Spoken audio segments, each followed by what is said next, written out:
Hello my dear friends, and welcome back. It's wonderful to have you back in our quiet corner, and I hope you find rest here tonight. Now, before we begin our story, go ahead and let yourself settle down into the absolute sanctuary of your bed.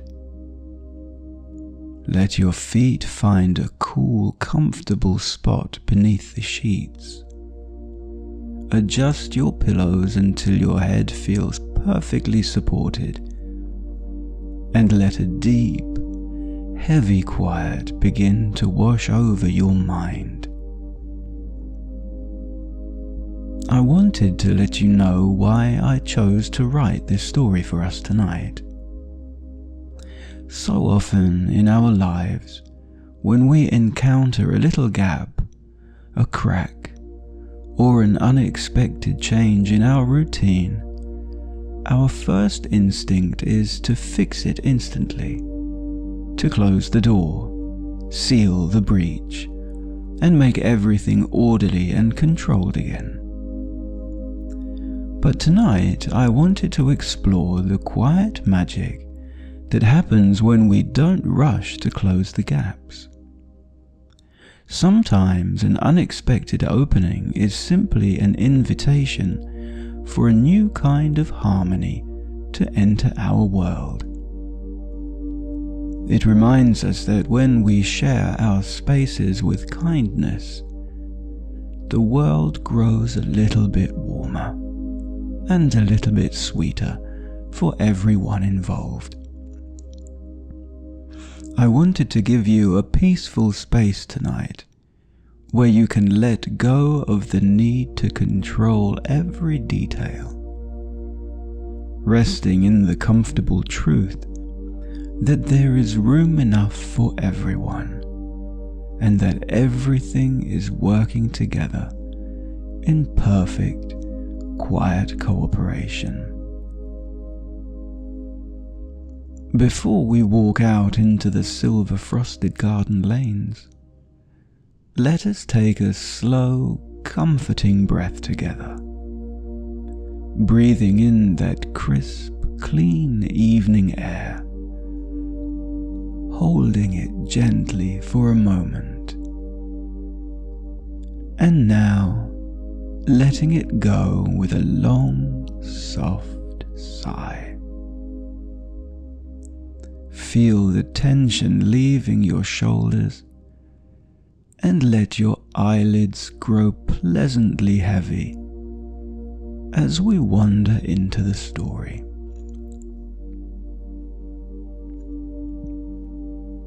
The late autumn afternoon had drawn to a close in shades of deep elderberry and plum, leaving the boundary hedges of the cottage garden dusted with fine silver advancing frost.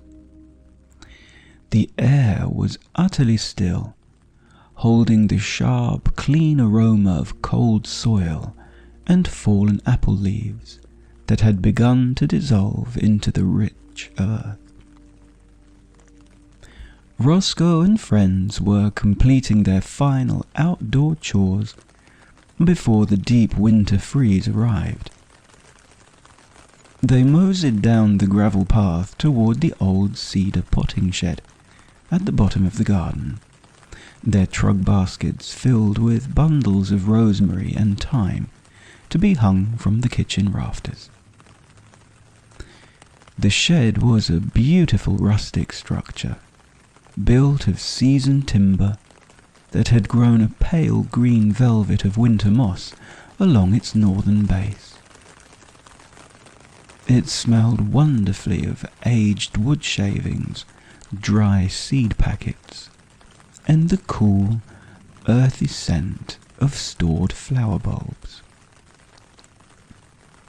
As Rosco knelt down to place a heavy wooden crate of winter squash beneath the workbench, his eyes caught a tiny, clean-edged semicircle chewed into the very base of the cedar skirting board.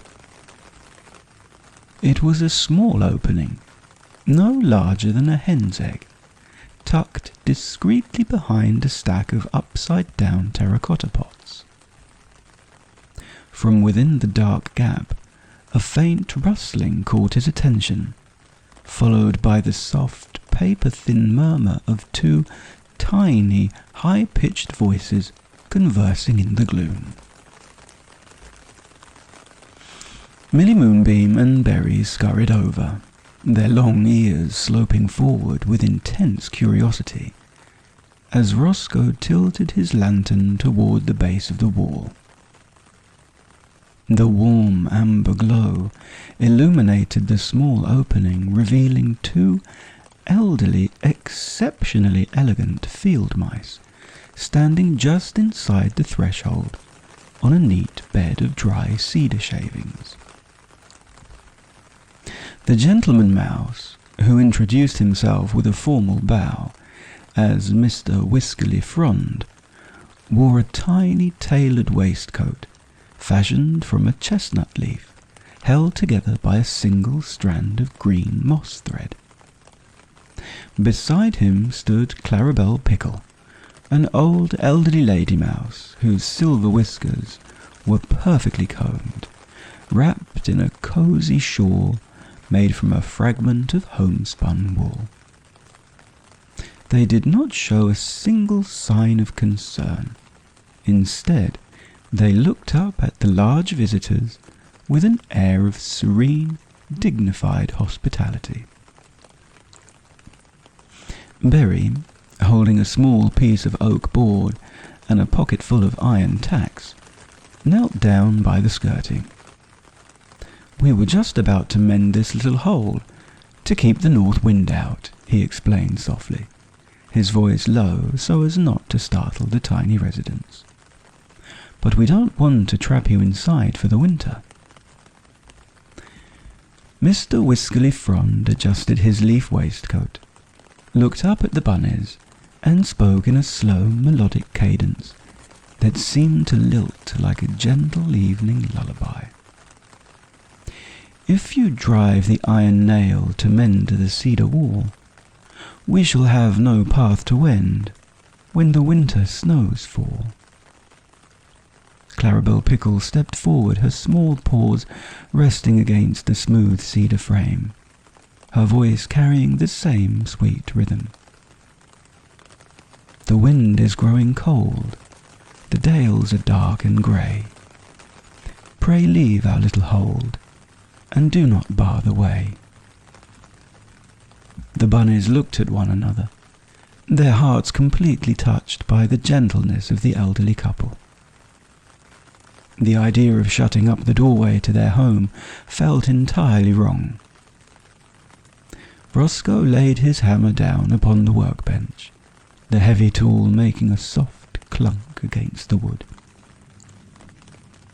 They decided to leave the opening exactly as it was for the night, placing a soft flannel cloth near the gap to temper the draught while they made their way back to the cottage to sleep on the problem, leaving the miniature world in total, undisturbed peace. When the morning sun rose over the high dales, casting a long, pale golden light through the orchard trees, Rosco and the bunnies wended their way back down the gravel path. They carried no heavy blocks of oak or iron nails this time. Instead, Rosco held his favourite horn-handled pocket knife, its steel blade sharpened until it could shear through wood like silk, while Millie Moonbeam carried a small wicker basket filled with brass buttons, leather scraps, and a tiny vial of sweet linseed oil. They knelt once more by the mossy foundation of the shed. Mr. Whiskerly Frond and Clarabel Pickle were already waiting at the threshold of their opening, their silver whiskers twitching with a quiet, hopeful curiosity. Rosco set to work with absolute patience. Using the tip of his knife, he didn't seek to close the gap. Instead, he carefully smoothed the jagged edges of the chewed cedar, carving a neat, rounded archway that looked like the entrance to a tiny manor house. Once the frame was smooth, Clarabel Pickle stepped forward, holding a square piece of supple dark brown leather that Rosco had cut for her. With Mr. Whiskerly Frond holding a tiny bone awl, they attached the leather to the cedar wall, creating a sturdy, flexible hinge. For the handle, they used a polished brass waistcoat button that Millie Moonbeam had provided, securing it with a tight twist of green thread. With a gentle push from Clarabel's paw, the little door swung open and shut with a smooth, silent precision. Mr. Whiskerly Frond smoothed his leaf waistcoat, bowed low to the bunnies, and offered his thanks. A gate of leather brown, a latch of shining brass, secured against the wind, while the winter shadows passed. Clarabel Pickle smiled, her dark eyes shining as she looked out at the frost-dusted garden plot. The threshold now is sweet, the door is hanging straight, a safe and warm retreat behind the little gate. But the elderly mice did not keep this newfound security entirely to themselves. As the twilight began to deepen into shades of plum and slate, the little leather door remained unlatched, acting as a beacon for the smallest residents of the garden. By the time the moon rose, a quiet, slow-moving procession had begun to wend its way inside. A brigade of 7 sleepy ladybugs, their red shells dusted with frost, marched in a neat line beneath the door. They were followed by a pair of ancient, slow-moving stag beetles, whose shiny black armor caught the lantern light, and finally a solitary velvet-furred bumblebee who was far too cold to fly. Clarabel Pickle welcomed each guest with a gentle touch of her paw, guiding them toward the safe, dry hollows beneath the upside-down terracotta pots, where they could overwinter in perfect, undisturbed comfort. Over the next few weeks, as the winter wind began to howl across the high ridges, and a thick silver crust of frost locked the garden soil, the bunnies left the cedar potting shed entirely alone. They stayed within the warmth of their own cottage, assuming the shed was merely a quiet sleeping storage room. But inside the cedar walls, a beautiful hidden industriousness had taken root. Mr. Whiskerly Frond and Clarabel Pickle had treated the space not as a temporary shelter, but as a grand estate that required their finest care. The shed had truly become a miniature world, operating with its own quiet, rhythmic harmony. Every evening while the valley slept, the elderly mice and their insect guests set about performing a series of magnificent tiny chores. Using small scraps of flannel dipped in the bunny's leftover linseed oil, Mr. Whiskerly Frond worked his way across the tool rack. He polished the old steel trowels and the long-handled spades until the metal lost its dull winter film, taking on a deep, dark mirror gleam that would allow them to slide through the spring earth without a single catch. Meanwhile, Clarabel Pickle attended to the vast stacks of terracotta flower pots that sat beneath the workbench. Moving with a slow, methodical grace, she organized them by size, creating neat, circular towers that rose up proudly from the floorboards. She arranged them from the giant rhubarb blanching pots down to the tiny, thumb-sized starters meant for sweet basil seeds, ensuring not a single one was cracked or out of alignment. To keep the air inside the world sweet and fresh, the two mice gathered the dried lavender flowers that had fallen from the summer rafters. They crushed the grey-purple blossoms between smooth pebbles, scattering the fragrant dust into every corner of the shed. The interior no longer smelled of damp earth and cold iron. It smelled of dry cedar, clean oil, and summer fields. Even the stag beetles contributed, using their heavy antlers to sweep the cedar shavings into neat, uniform borders along the skirting boards, creating a space that was so orderly, so clean, and so deeply cared for, it seemed to vibrate with a quiet magic of its own. The deep heart of winter arrived in the middle of a silent, moonless night, bringing with it a vast and heavy blizzard that swept down from the high northern dales. The wind did not howl fiercely. Instead, it moved through the bare orchard branches with a low, continuous sigh, depositing a thick, pillowy blanket of dry, powdery snow over the village rooftops.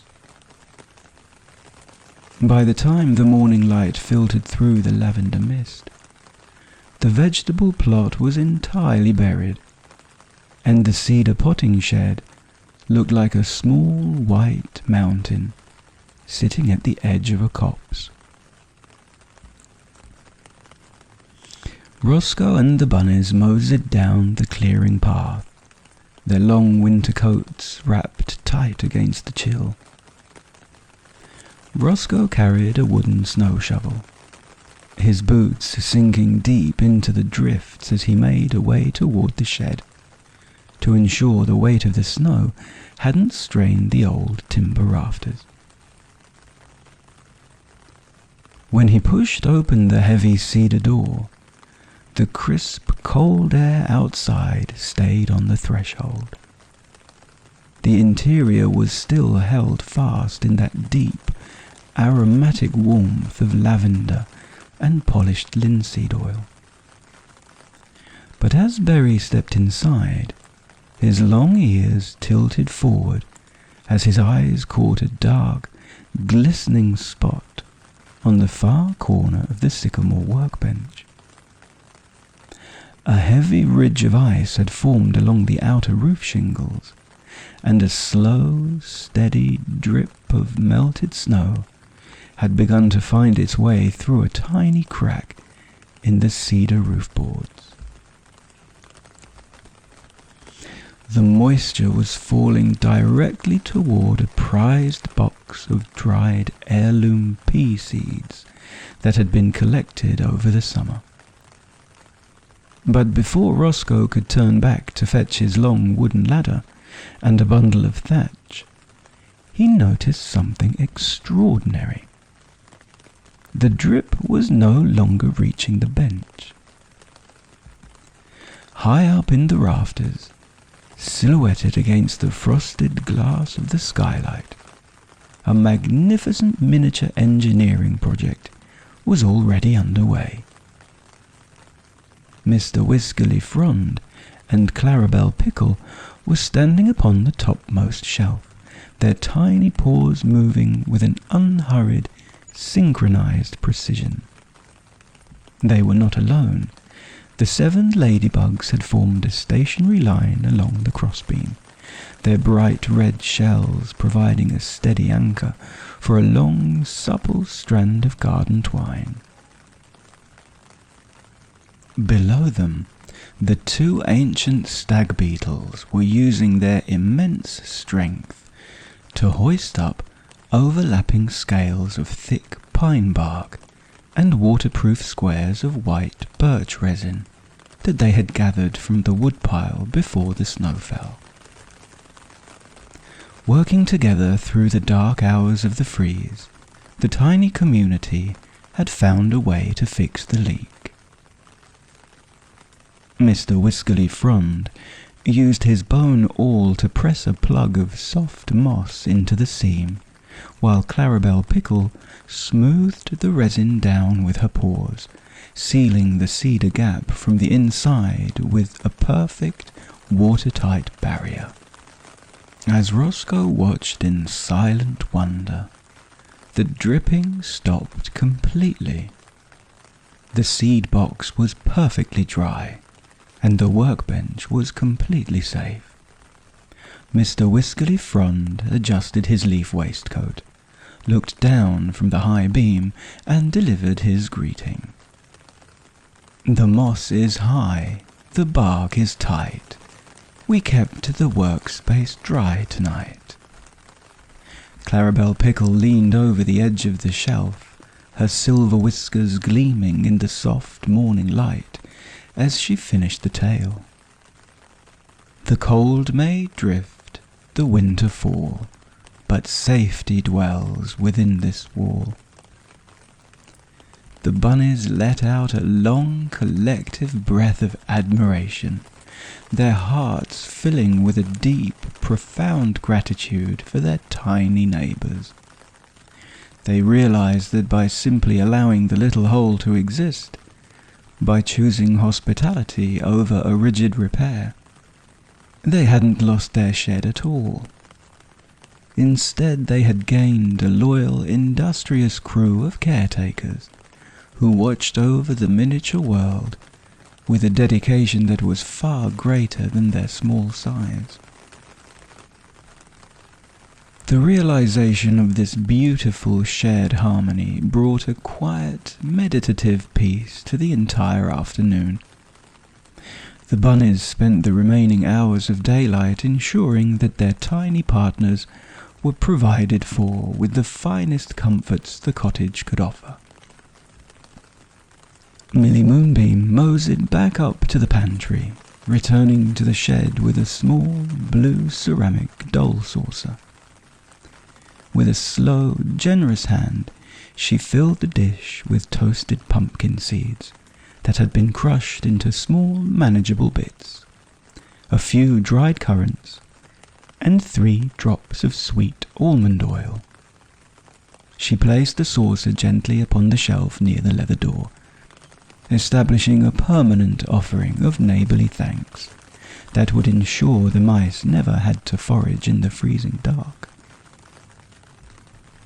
By the time the evening twilight ebbed away into shades of deep elderberry and damson, Rosco and the bunnies wended their way back up the snowy path toward their cottage.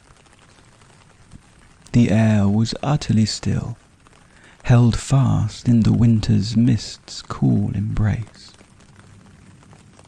When Rosco pushed open the thick timber door, the damp air stayed on the threshold, replaced instantly by the deep, residual baking warmth of the kitchen stove. The rooms were silent, illuminated only by the sleepy crimson eye of the turf embers casting long, soft shadows across the pine floorboards. Before the stairs could be climbed, they attended to the final small ritual of the night. The long walk through the snowdrifts had left them a bit hollow, and their tumblingtons required that small, warm nourishment that ensures an unbroken sleep.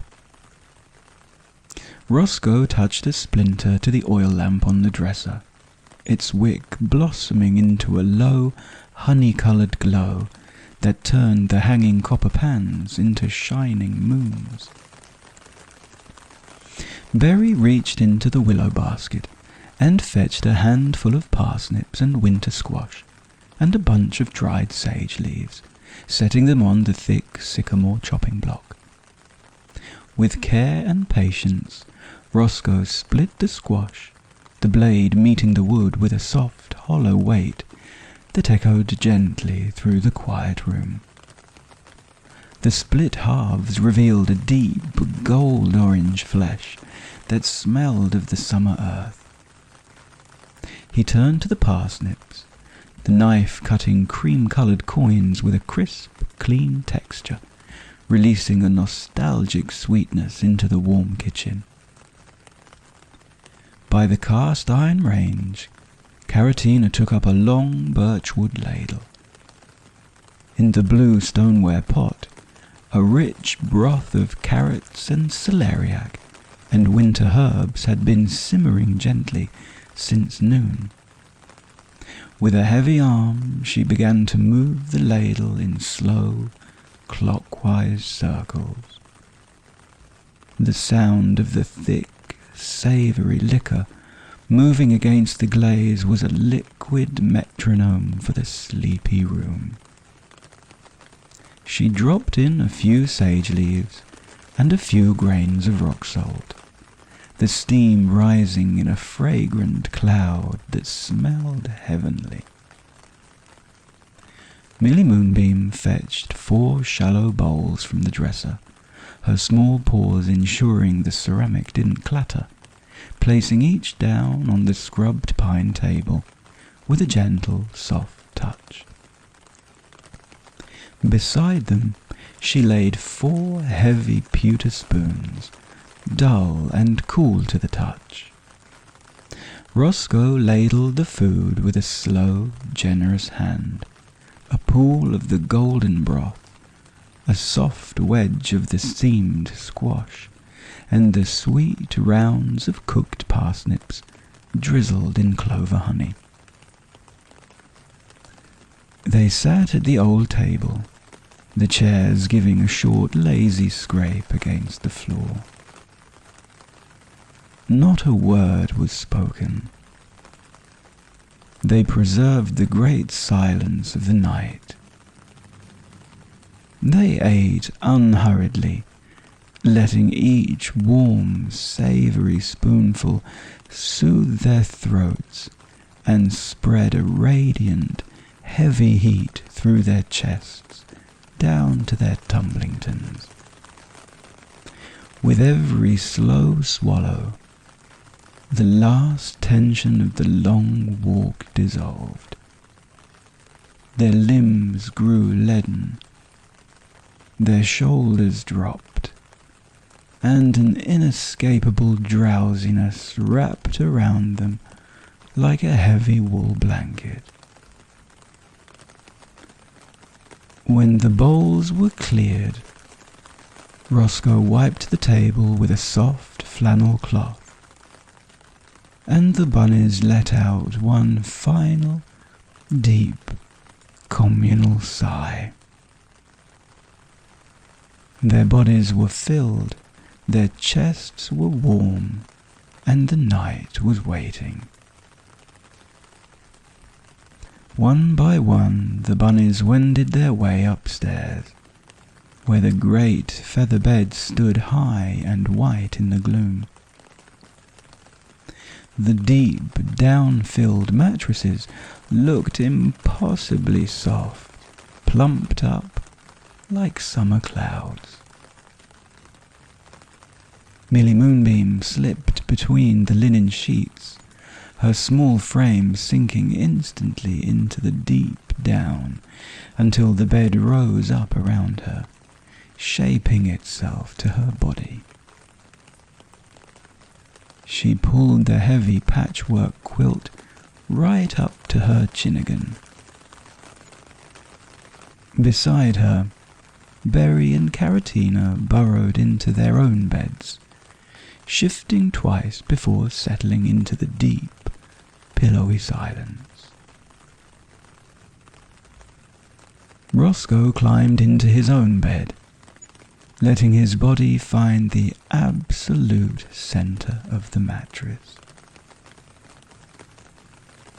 He closed his eyes, listening to the faint, dry rustle of the straw below, and the slow, comforting breathing of the bunnies around him.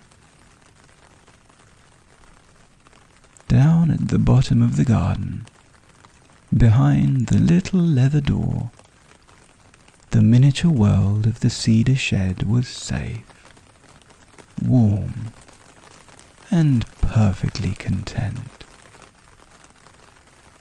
The door was latched, the waistcoats were cozy, and the cottage was perfectly warm. As you let your own eyes close fully now, and you sink into the absolute support of your bed, let these gentle thoughts wrap around you like a blanket of soft velvet. I am safe, and I am warm. My hands are at rest, and my day is complete. I can let go of the world now. Everything is taken care of.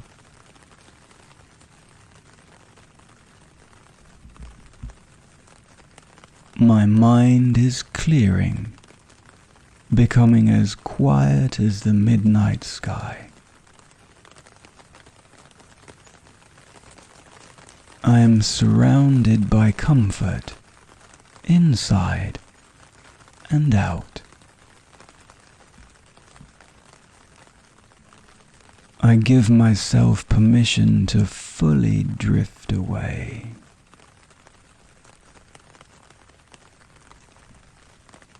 I am protected. I am at peace. I am ready for sleep.